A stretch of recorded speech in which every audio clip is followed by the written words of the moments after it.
The 1970s were packed with legendary rock bands, the giants that still dominate classic rock radio today. But for every Led Zeppelin or Fleetwood Mac, there were others who climbed the charts, packed arenas, and rocked just as hard, yet somehow they slipped through the cracks of time. What happened to the bands that once seemed unstoppable? The ones who had the songs, the talent, and the following, but now barely get a mention? Well, today we're bringing them back. Join us in this video as we take a look at the forgotten greats of the 70s, bands that rocked, ruled, and then vanished from the mainstream. Number 1. Fanny.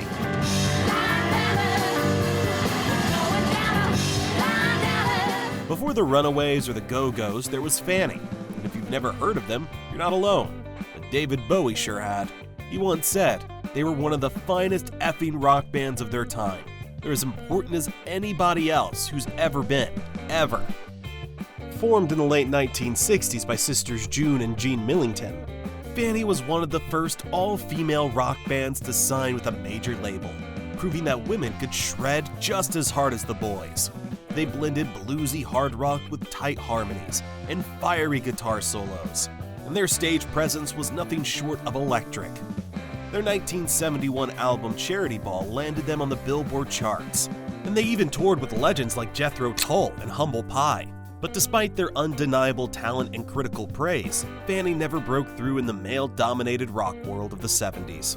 By the mid-70s, they had disbanded, overshadowed by the next wave of female rockers. Today, their influence is finally getting some long-overdue recognition, with a documentary and a resurgence of interest from rock historians. But back in the day, Fanny should have definitely been bigger. Number 2. The Raspberries. Baby, please go away. Before Cheap Trick, before the Knack, before power pop even had a name, there were the Raspberries. Led by the charismatic Eric Carmen, these Cleveland rockers burst onto the scene in 1972 with Go All the Way, a song so irresistibly catchy that it felt like the Beatles and The Who had a rock and roll love child. The song was rebellious, melodic, and undeniably infectious, becoming an anthem of teenage desire. Their mix of sugar-sweet melodies and crunchy guitars laid the groundwork for the power pop explosion of the late 70s and early 80s. But despite scoring a string of hits, I Wanna Be With You, Overnight Sensation, the Raspberries never quite reached superstardom.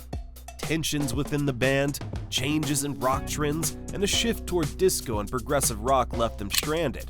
By 1975, they had disbanded, with Eric Carmen moving on to a successful solo career. But listen closely to bands like Cheap Trick or Weezer, and you'll hear the Raspberries' DNA all over modern rock. They were ahead of their time, but history doesn't always reward the trailblazers. Number 3. Nazareth.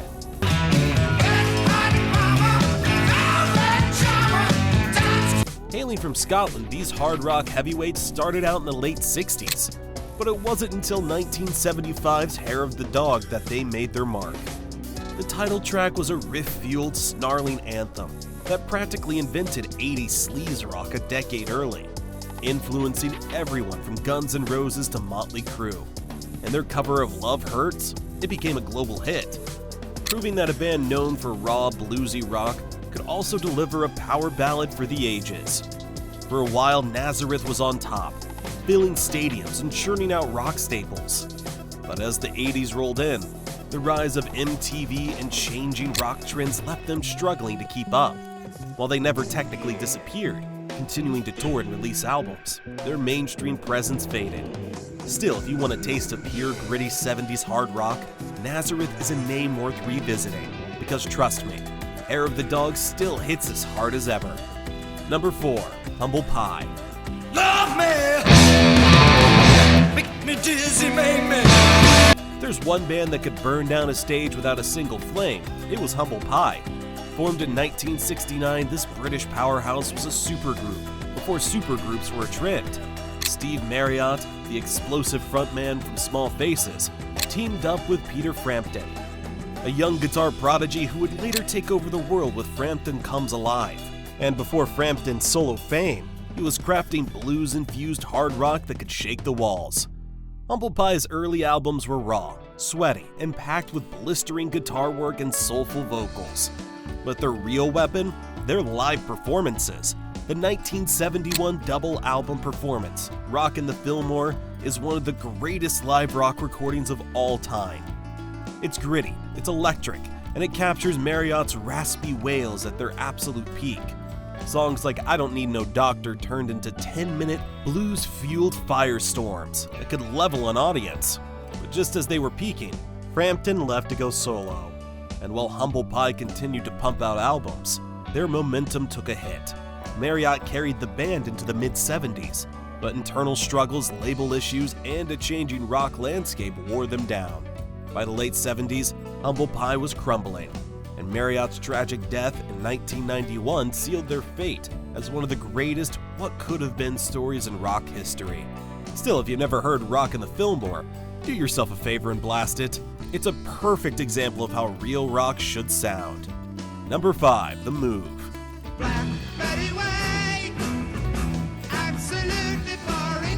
The Move was like a combination of every great 60s and 70s rock sound. Psychedelic, hard-hitting, orchestral, and wildly unpredictable.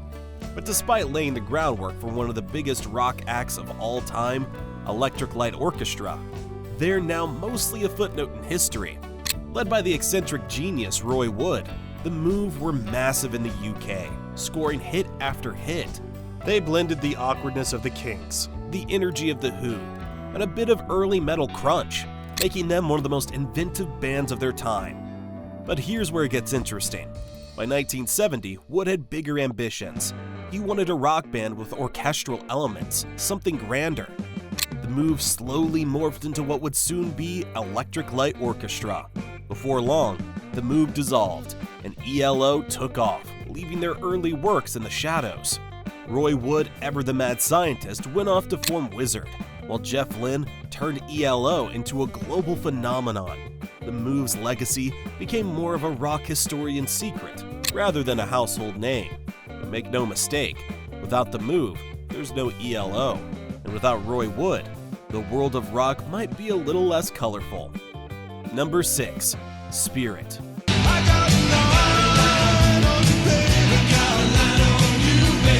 If you ever listened to Spirit's chorus and thought, wait a minute, that sounds like the intro to Stairway to Heaven, well, you're not alone. The connection between Spirit and Led Zeppelin has been debated for decades. But let's set that aside for a moment, because Spirit was far more than just the band Zeppelin might have borrowed from. Formed in 1967, Spirit was one of the most innovative rock bands of the era, blending jazz, psychedelia, and hard rock in ways no one else was doing. Their 1968 track, I Got a Line on You, was a stone-cold classic. Pure rock energy with a groove so infectious, it should have made them global stars. They were fronted by the teenage guitar prodigy, Randy California, whose playing was light years ahead of its time. The band's early albums, especially the 12 Dreams of Dr. Sardonicus, were rich with experimental sounds, intricate songwriting, and a sense of adventure that made them a fan favorite. Number 7, Stealers Wheel. Well, I don't know why I came here tonight. I got the feel. Stealers Wheel was much more than just a one-hit wonder. Formed in the early 70s by Scottish singer-songwriters Gerry Rafferty and Joe Egan. The band specialized in a unique blend of folk rock and Beatles-esque pop. Their debut album, produced by the legendary songwriter duo Leiber and Stoller, were filled with sharp songwriting and breezy melodies. However, behind the scenes, things weren't so smooth. Label disputes, legal battles, and tension between Rafferty and Egan meant that Stealers Wheel imploded just as they were hitting their stride. Of course, Gerry Rafferty went on to have a massive solo career. Baker Street, anyone? But Stealers Wheel remains a fascinating part of rock history. With a bit more stability, they could have been major players. Instead, they left us with one perfect song. One that's still being rediscovered every time someone watches a certain Tarantino flick. Clowns to the left of me, jokers to the right, here I am stuck in. Number 8, Canned Heat.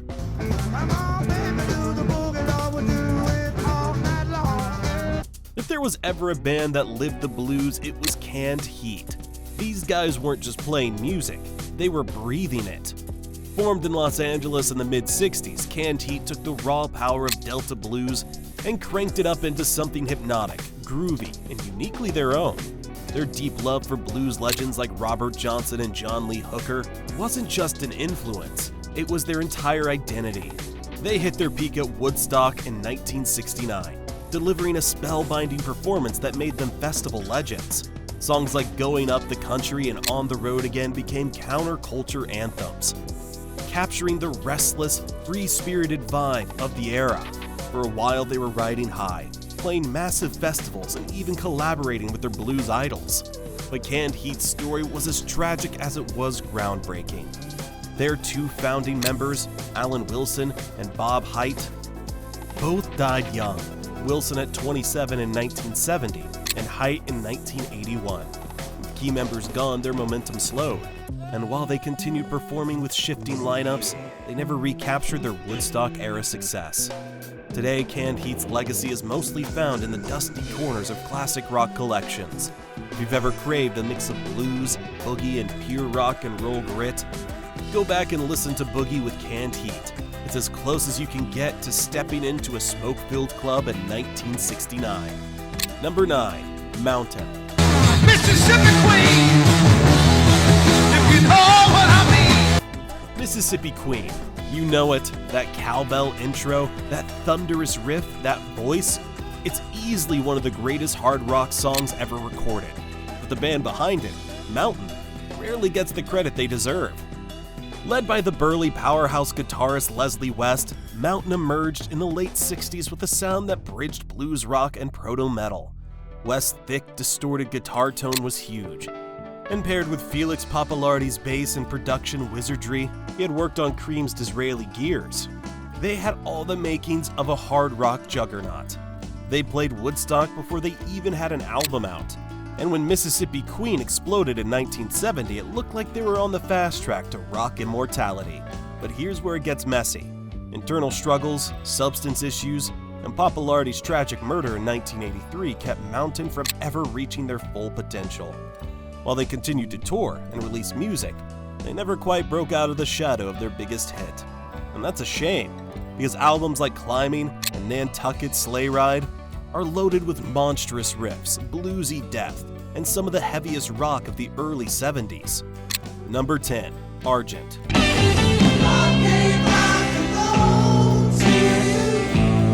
Argent was a band built on ambition, and if you don't recognize the name, you definitely know their biggest hit, Hold Your Head Up. But here's the thing, Argent was so much more than that one song. Formed by Rod Argent after leaving the Zombies, this British band fused progressive rock, hard rock, and classical influences into something truly special. Where the Zombies were dreamy and melodic, Argent went bigger, bolder, and weirder. Their music was full of intricate keyboard solos, shifting time signatures, and moments of pure rock power. Their 1972 album All Together Now gave them their breakthrough with Hold Your Head Up, an uplifting rock anthem built on a swirling organ riff that felt like it could lift you off the ground. But beneath that hit was a catalog of criminally underrated material, like the electrifying God Gave Rock and Roll to You, later covered by Kiss, and the eerie theatrical Lothlorien. So, why did Argent fade? Well, they were caught between worlds. Too prog for mainstream rock fans and too radio-friendly for hardcore prog heads. Number 11. Uriah Heep. He had a cloak of gold and eyes. With their soaring vocals, massive organ sound, and a mix of prog rock and heavy metal, Uriah Heep should have been on the same level as Deep Purple or Black Sabbath. And for a while they were. Formed in 1969, Uriah Heep hit their stride in the early 70s with albums like Demons and Wizards and The Magician's Birthday.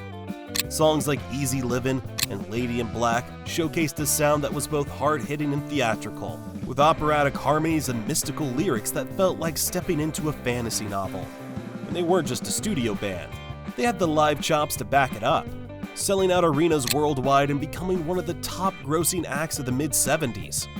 So why didn't they become household names? Well, a few things. Constant lineup changes made it hard to keep momentum, and while their European and Japanese fan bases stayed strong, It never fully broke into the American mainstream, the way Zeppelin or Sabbath did. But here's the thing, Uriah Heep never stopped. They're still touring, still putting out albums, and still proving that they deserve way more recognition. If you've never given them a proper listen, start with Demons and Wizards and look at yourself. It might just change your whole view of 70s rock. Number 12, Golden Earring. We've got a thing that's called Radar Love. That pulsing bass line, that hypnotic groove, that unstoppable momentum. Radar Love wasn't just a hit, it was a ride. It captured the raw thrill of the open road like no other song before or since. Formed in The Hague in 1961, Golden Earring spent over a decade building their reputation before breaking through internationally, while most American audiences remember them for Radar Love in 1973 and Twilight Zone in 1982 in Europe. These guys were absolute legends. They had dozens of hits, filling stadiums across the Netherlands, Germany, and beyond. Their sound evolved constantly, from psychedelic rock in the 60s, 8 Miles High, to the hard-driving rock of Radar Love, to the eerie, new wave inflected Twilight Zone in the 80s. They weren't just one-trick ponies, they were musical shapeshifters. So why aren't they better remembered today? Well, part of it was geography. Being a Dutch band meant they never quite got the same push in the US as their British and American counterparts. And part of it was timing. After Twilight Zone, the hits started slowing down. While they remained huge in Europe for decades, their presence in the US gradually faded. Still, their legacy is undeniable. They toured until 2019, finally disbanding when guitarist George Kooijmans was diagnosed with ALS. But if you think Radar Love is all they had to offer, dig into Moontan or Cut. You'll realize this is one of the most consistent, inventive rock bands of the 70s. And speaking of bands that deserved more recognition, number 13, Badfinger. Looking out from my lonely room. If any band should still be massive today, it's Badfinger. They had the songs, they had the sound, and they had the backing of the Beatles themselves. So what went wrong? Let's rewind to 1968. Originally known as the Ivies, the band caught the attention of Paul McCartney, who saw something special in their melodic, harmony-driven rock. He signed them to Apple Records, gave them Come and Get It, which he wrote himself, and suddenly, Badfinger was on the map. From there they took off. With hits like No Matter What, Baby Blue, and Day After Day, they crafted some of the finest power pop of the 70s, beautifully melodic, tinged with just the right amount of melancholy. They weren't just a Beatles knockoff, they were carving out their own legacy. But behind the scenes, it was a disaster. Apple Records was collapsing, their management was criminally corrupt, and despite selling millions of records, the band members barely saw a dime. Legal battles, financial struggles, and sheer frustration led to tragedy. Pete Ham, one of the primary songwriters, took his own life in 1975. The band tried to carry on, but to no avail. By 1983, bassist Tom Evans had also died by suicide, leaving behind one of rock's most devastating tales. And yet their music endures. They should have been as big as the Beatles or the Rolling Stones. Instead, they became one of the greatest tragedies in rock history. But while Badfinger's story ended in devastation, our next band managed to carve out a lasting, if underrated, legacy in the world of progressive rock. Number 14, the Strawbs.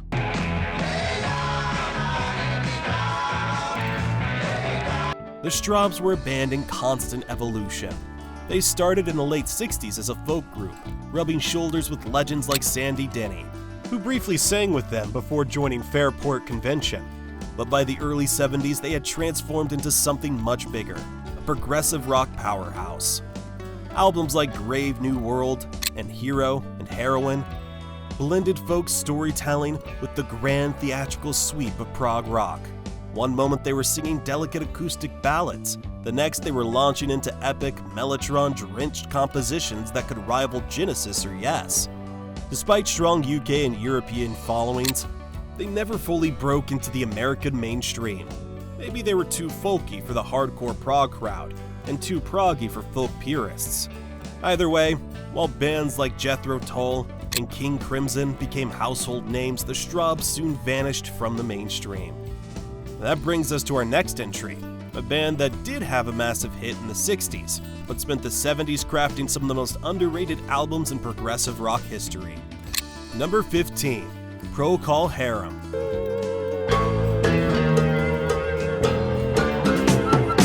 Everyone knows A Whiter Shade of Pale, that haunting organ line, that surreal, poetic lyricism, that mystique. It was the soundtrack to The Summer of Love, one of the most iconic songs of the 60s. But here's the problem. Procol Harum was so much more than just that one song, and yet, that's what they're mostly remembered for. In the 70s, they left behind the Baroque psychedelia of A Whiter Shade of Pale, and moved into full-fledged progressive rock. Albums like Home, Broken Barricades, and Grand Hotel showcase stunning musicianship, blending blues, classical, and rock in a way that few bands could match. They weren't just making songs, they were crafting cinematic experiences. So why don't they get the credit they deserve? Well, being attached to one massive hit can be a double-edged sword. While A Whiter Shade of Pale ensured their place in history, it also overshadowed the brilliant music they made afterward. By the late 70s, internal struggles and shifting musical trends pushed them into the background. But if you only know them for their biggest hit, do yourself a favor. Listen to Grand Hotel or Shine On Brightly and prepare to be blown away. Number 16. The Sweet.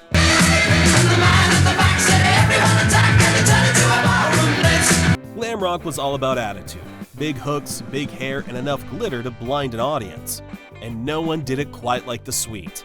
These guys weren't just riding the glam wave, they were defining it, right alongside bands like T-Rex and Slade. Their early career saw them scoring a string of bubblegum pop hits, written by hit-making duo Chin and Chapman. But when the Sweet took control of their own music, that's when things got really interesting. Songs like Ballroom Blitz, Fox on the Run, and Action were pure rock adrenaline, heavy, anthemic, and packed with some of the best vocal harmonies of the era. Guitarist Andy Scott shredded, while vocalist Brian Connolly's soaring vocals gave them an edge over their glam peers. So why aren't they bigger today? Timing for one. By the late 70s, glam had fallen out of favor, and the Sweet struggled to keep up with changing trends. But here's the thing, if you strip away the glam rock glitter, what's left is killer hard rock with unstoppable hooks. Bands like Def Leppard and Motley Crue owe a huge debt to the Sweet, even if most fans today don't realize it. Number 17. Head East.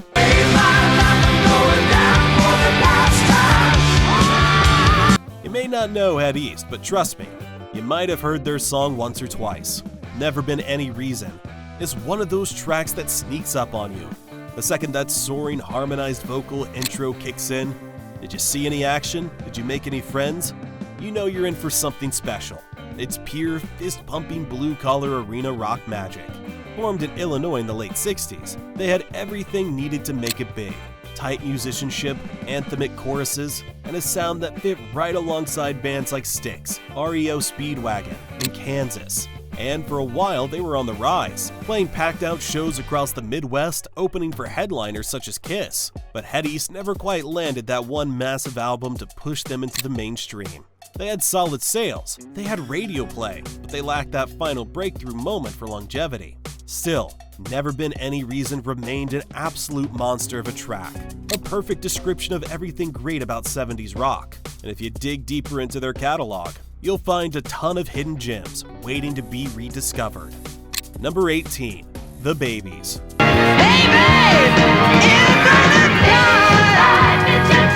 Before John Waite became famous for Missing You in the 80s, before Jonathan Cain joined Journey and co-wrote Don't Stop Believin', they were both part of the Babies, a band that in any other timeline would still be huge. From 1976 to 1981, the Babies churned out some of the most polished, radio-friendly rock of the decade.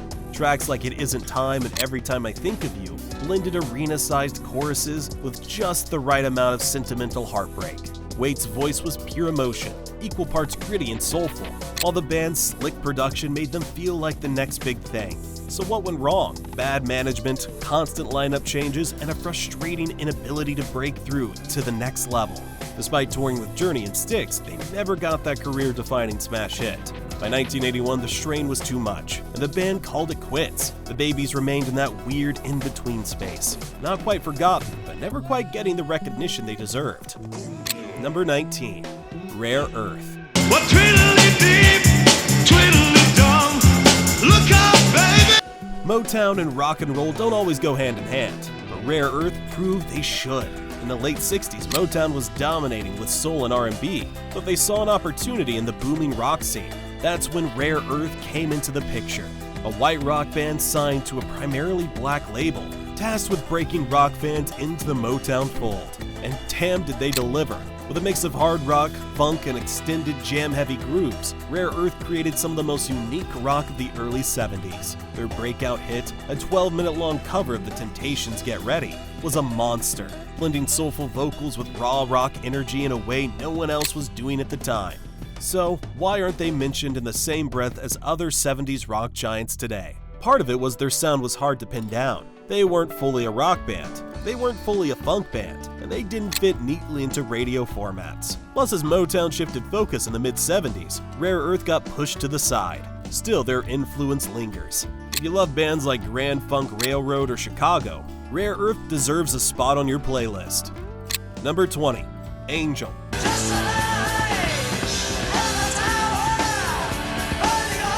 Dressed all in white with flowing hair, futuristic aesthetics, and stadium-sized ambition, Angel looked like a band destined for the biggest stages in the world. Gene Simmons of Kiss even discovered and got them signed to Casablanca Records. So, why are they not remembered today? It wasn't the music. Angel had killer hooks, anthemic choruses, and a sound that fused glam rock with early heavy metal. Tracks like The Tower and Rock and Rollers had all the bombast of Queen, while Don't Leave Me Lonely showcased their softer, radio-friendly side. But here's the thing. While Kiss thrived on their demonic, leather-clad personas, Angel's angelic white-clad image never quite resonated the same way. They were a little too theatrical, a little too polished, and in an era that was shifting toward punk and raw rock, they struggled to find their place. Which forgotten rock band do you think deserves a comeback? Drop your picks in the comments. We want to hear your ultimate underrated 70s rock band. And hey, if you love this journey into rock's hidden history, don't forget to like, subscribe, and hit that notification bell. Because we got way more rock legends coming your way. See you in the next one.